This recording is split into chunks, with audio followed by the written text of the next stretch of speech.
നമുക്കിന്ന് മോര് കാച്ചിയത് ഉണ്ടാക്കിയാലോ. അതിനായിട്ട് ഞാനിവിടെ എടുത്തിട്ടുള്ളത് ഒരു പീസ് ഇഞ്ചി ചെറുതായിട്ട് കട്ട് ചെയ്തത്, വെളുത്തുള്ളി ഒരു 4 അല്ലി, പിന്നെ ഒരു പിടി കറിവേപ്പില, വറ്റൽമുളക്, കടുക്, ഉലുവ, ചെറിയ ജീരകത്തിൻ്റെ പൊടിയല്ല, ഒരു ക്രഷ് ചെയ്തത്. ഇനി നമുക്ക് തൈരൊന്ന് മിക്സിയിലൊന്ന് അടിച്ചെടുക്കാം. അതേ, നമ്മുടെ തൈര് ഇവിടെ ഞാൻ അടിച്ചെടുത്തിട്ടുണ്ട്. നല്ല നാടൻ തൈരാണ് കേട്ടോ. പാൻ ചൂടാവാൻ വെച്ചിട്ടുണ്ട്. പാനൊന്ന് നല്ലപോലെ ചൂടായി വന്നതിൻ്റെ ശേഷം എണ്ണ ഒഴിച്ചു കൊടുക്കുക, കടുകിട്ട് കൊടുക്കുക, വറ്റൽമുളക്, കറിവേപ്പില, ഇഞ്ചി, വെളുത്തുള്ളി, ഉലുവ, പിന്നെ ചെറിയ ജീരകം ക്രഷ് ചെയ്തത്, ആവശ്യത്തിന് ഉപ്പ്.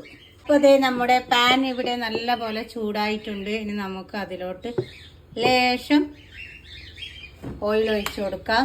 ഓയിലൊന്ന് നല്ലപോലെ ചൂടായി വരുമ്പോൾ നമുക്ക് കടുകൊക്കെ ഇട്ട് കൊടുക്കാം. അപ്പോൾ കടുക് ഇട്ട് കൊടുത്തിട്ടുണ്ട്. ഇനി നമുക്ക് ഉലുവ ചേർത്ത് കൊടുക്കാം. പിന്നെ ക്രഷ് ചെയ്ത ജീരകം, വറ്റൽമുളക്, വെളുത്തുള്ളി, ഇഞ്ചി, കറിവേപ്പില,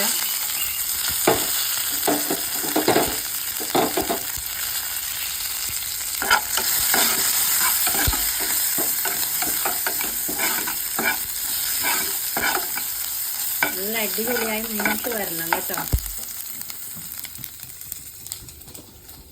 നമുക്ക് അടിച്ചു വെച്ച തൈരും കൂടി ചേർത്ത് കൊടുക്കാം. തൈര് അടിച്ചതിൻ്റെ ശേഷം മോരായില്ലേ.